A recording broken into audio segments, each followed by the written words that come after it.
வணக்கம். இன்றைக்கி நம்ம பார்க்க போகிற சமையல் ஒரு 3 வகையான லஞ்ச் ரெசிபி தான் பார்க்க போகிறோம். அது ரொம்ப சிம்பிளாக பண்ணிடலாம். ஒன்று தக்காளி சாதம், ரெண்டாவது பட்டாணி உருளைக்கிழங்கு சாதம், மூணாவது மசாலா தேங்காய் சாதம். இது மூணுமே நல்ல டேஸ்ட்டாகவும் இருக்கும், வித்தியாசமாகவும் இருக்கும். லஞ்ச் பாக்ஸ் கூட நீங்கள் இது மாதிரி செய்யலாம். வாங்க இந்த அருமையான 3 ரெசிபியும் எப்படி செய்யலாங்கிறத பார்க்கலாம். ஒரு குக்கர் எடுத்துக்கலாம். மீடியம் சைஸாக 2 தக்காளி எடுத்துக்கலாம். இந்த மாதிரி 2ஆக கட் பண்ணிக்கோங்க. இப்போ அதை சேர்த்துக்கலாம். சேர்த்துட்டு இது கூடவே 5-6 வரமிளகா சேர்த்துக்கலாம். இது கூடவே நல்ல ஒரு 3 பல் பூண்டு சேர்த்துக்கலாம். இப்போ இதில் தேவையான அளவுக்கு தண்ணி ஊற்றிட்டு ஒரு 2 விசில் விட்டுக்கலாம். இது நீங்கள் டைரெக்டாக கடாயிலையும் நீங்கள் வேக விடலாம். நான் குக்கரில் வைக்கிறேன்.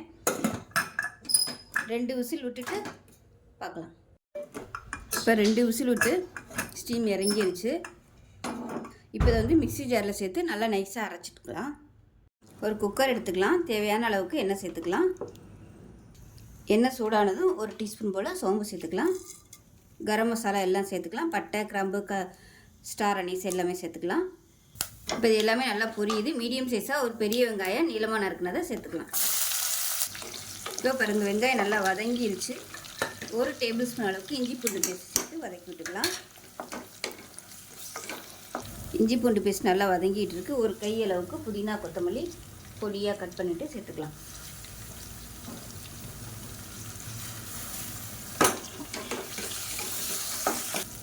இப்போ புதினா, கொத்தமல்லி எல்லாமே நல்லா வதங்கிடுச்சு. இப்போ இதில் 1 டேபிள் ஸ்பூன் அளவுக்கு தனியாத்தூள் சேர்த்துக்கலாம்.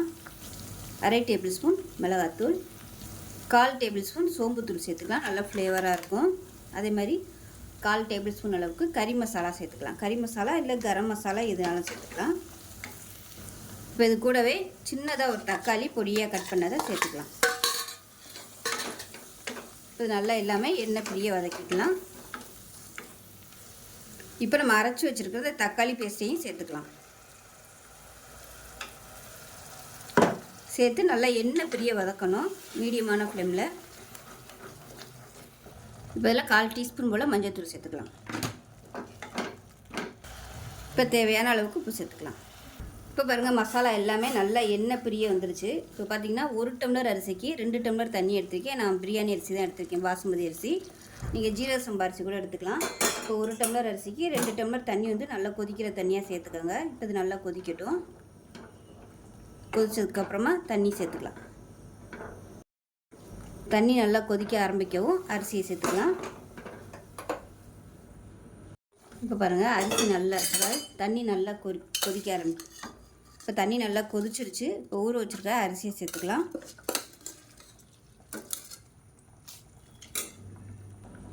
இப்போ பாருங்கள், அரிசியை சேர்த்துட்டு நல்லா கலந்து விட்டுக்கலாம். கலந்து விட்டு உப்பு செக் பண்ணி பார்த்துட்டு உப்பு பத்தலைன்னா உப்பு சேர்த்துக்கலாம். இப்போ குக்கரை மூடி வச்சிடலாம். மூடி வச்சுட்டு நல்லா ஒரு 2 விசில் விட்டுட்டு ஸ்டீம் போனதுக்கப்புறம் பார்க்கலாம். இப்போ எப்படி இருக்குன்னு பார்க்கலாம்.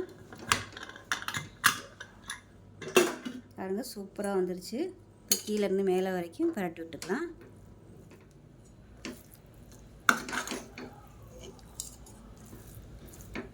ஆறுச்சுன்னா நல்லா உதிரியாக வந்துடும். ஃபஸ்ட்டு எல்லாத்தையும் நல்லா மிக்ஸ் பண்ணி விட்டுக்கணும். மசாலாலாம் மேலே அப்படியே நிற்கும். அவ்வளோதான், சூப்பராக ரெடி ஆயிடுச்சு. தயிர் பச்சடி சாப்பிட்றதுக்கு அருமையாக இருக்கும். ஸோ இதே மாதிரியே செஞ்சு பாருங்கள். செஞ்சு பார்த்துட்டு எப்படி வந்துச்சுங்கிறத சொல்லுங்கள். வீடியோ பிடிச்சிச்சின்னா லைக் பண்ணுங்கள், கமெண்ட் பண்ணுங்கள், சேனலை சப்ஸ்கிரைப் பண்ணுங்கள், பக்கத்தில் பெல் பட்டனையும் ப்ரெஸ் பண்ணுங்கள். நன்றி. இப்போ ஒரு மிக்ஸி ஜார் எடுத்துக்கலாம். மீடியம் சைஸாக 2 தக்காளி கட் பண்ணதை சேர்த்துக்கலாம். இது கூடவே ஒரு 5 சின்ன வெங்காயம் சேர்த்துக்கலாம். காரத்துக்கு ஒரு 4 பச்சை மிளகாயை 2ஆக கட் பண்ணிவிட்டு சேர்த்துக்கலாம். ஒரு கை அளவுக்கு கொத்தமல்லி இலை சேர்த்துக்கலாம். அதே மாதிரி ஒரு கை அளவுக்கு புதினா இலை. இப்போ இதில் நல்லா ஒரு 2 டேபிள் ஸ்பூன் அளவுக்கு தயிர் சேர்த்துக்கலாம். இப்போ இது எல்லாத்தையும் நல்லா நைஸாக அரைச்சிட்டு பார்க்கலாம். குக்கர் எடுத்துக்கலாம். தேவையான அளவுக்கு எண்ணெய் சேர்த்துக்கலாம். இப்போ பாருங்கள், எண்ணெய் நல்லா சூடாகிடுச்சு. பிரியாணி இலை சேர்த்துக்கலாம். ஒரு சின்ன துண்டாக 3 பட்டை சேர்த்துக்கலாம். 2 கிராம்பு சேர்த்துக்கலாம். ஒரு அன்னாச்சிப்பூ சேர்த்துக்கலாம். கொஞ்சமாக சோம்பு சேர்த்துக்கலாம். இப்போ இதில் மீடியம் சைஸாக ஒரு பெரிய வெங்காயம் நீளமாக நறுக்குனதை சேர்த்துக்கலாம்.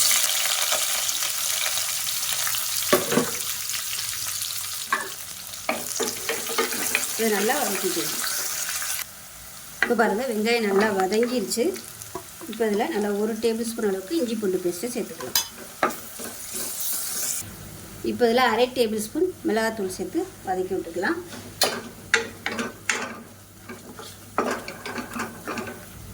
அரை டேபிள் ஸ்பூன் தனியாத்தூள் சேர்த்துக்கலாம். இப்போ எல்லாத்தையும் நல்லா வதக்கி விட்டுட்டு அரைச்சி வச்சுருக்க பேஸ்ட்டை சேர்த்துக்கலாம். இப்போ பாருங்கள் மசாலா நல்லா எண்ணெய் பிரிய வதக்கியாச்சு. இப்போ இதில் நல்லா 2 கை அளவுக்கு ஃப்ரெஷ்ஷான பட்டாணி சேர்த்துக்கலாம். அது கூடவே மீடியம் சைஸாக ஒரு உருளைக்கிழங்கு கட் பண்ணி வச்சுருக்கேன், அதையும் சேர்த்துக்கலாம். இப்போ இதையும் சேர்த்து நல்லா வதக்கி விட்டுக்கலாம். இப்போ தேவையான அளவுக்கு உப்பு சேர்த்துக்கலாம். இப்போ பாருங்கள் நல்லா எண்ணெய் பிரிய வந்துருச்சு. இப்போ இந்த ஸ்டேஜில் தண்ணி சேர்த்துக்கலாம். 1 டம்ளர் பாசுமதி அரிசிக்கு 1.5 டம்ளர் தண்ணி வச்சுருக்கேன். 1.5லேருந்து 1.25 வரைக்கும் நீங்கள் வச்சுக்கலாம். அது நல்லா சூடு பண்ணிவிட்டு சேர்த்துக்கோங்க. இது நல்லா கொதிக்க ஆரம்பிக்கட்டும். இப்போ தண்ணி நல்லா கொதிக்க ஆரம்பிச்சிருச்சு. இப்போ ஊற வச்சுருந்த அரிசியே சேர்த்துக்கலாம். நல்லா 20 நிமிஷம் ஊற வச்சுருக்கேன். நான் இன்றைக்கி வந்து பிரியாணி அதாவது பாஸ்மதி அரிசி தான் சேர்த்துருக்கேன். இதுக்கு பதிலாக நீங்கள் ஜீரக சம்பா சேர்க்குறனாலும் சேர்த்துக்கலாம்.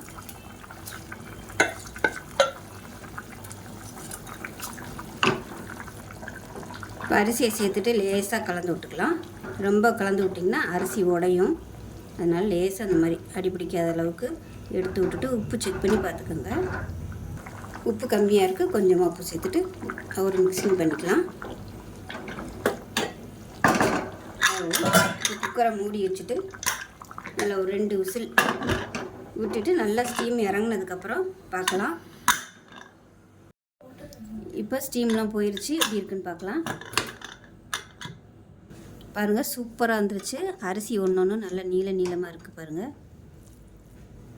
நல்லா அப்படியே கீழேருந்து மேலே வரைக்கும் பரட்டி விட்டுக்கலாம். இப்போ நமக்கு அருமையான பட்டாணி மசாலா சாதம் ரெடி ஆயிடுச்சு. லஞ்ச் பாக்ஸுக்கு அருமையாக இருக்கும்.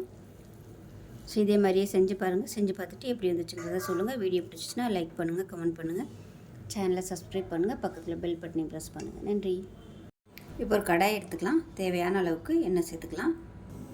எண்ணெய் நல்லா சூடாயிருச்சு. இப்போ இதில் 1 டீஸ்பூன் போல் சோம்பு சேர்த்துக்கலாம். அதே மாதிரி 1 டீஸ்பூன் சீரகம் சேர்த்துக்கலாம்.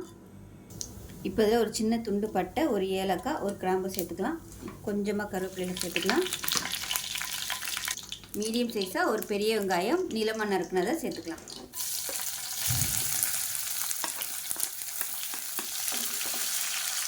இப்போ இதில் உப்பு சேர்த்துக்கலாம் கொஞ்சமாக.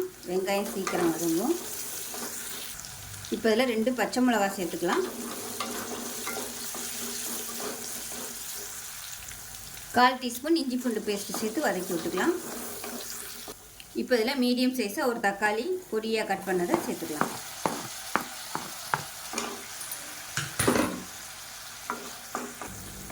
இப்போ பாருங்கள் தக்காளி வெங்காயம் எல்லாமே நல்லா மசிய ஆரம்பிச்சிருச்சு. இந்த ஸ்டேஜில் பொடியெல்லாம் சேர்த்துக்கலாம்.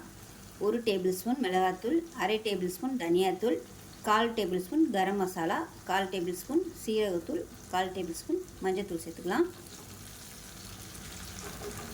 இதையும் சேர்த்து எண்ணெயில் நல்லா வதக்கிக்கலாம்.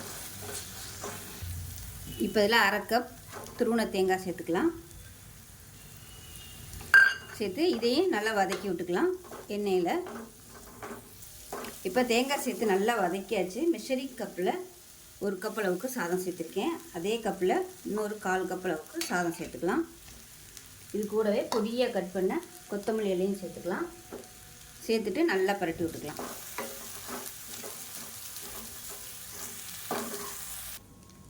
இப்போ பாருங்கள் நல்லா மிக்ஸ் பண்ணியாச்சு.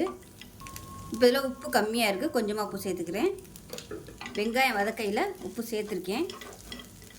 சாதம் வடிக்கையிலையும் உப்பு சேர்த்துக்கோங்க. நான் சாதாரண அரிசி தான் சேர்த்துருக்கேன், பொன்னி அரிசி.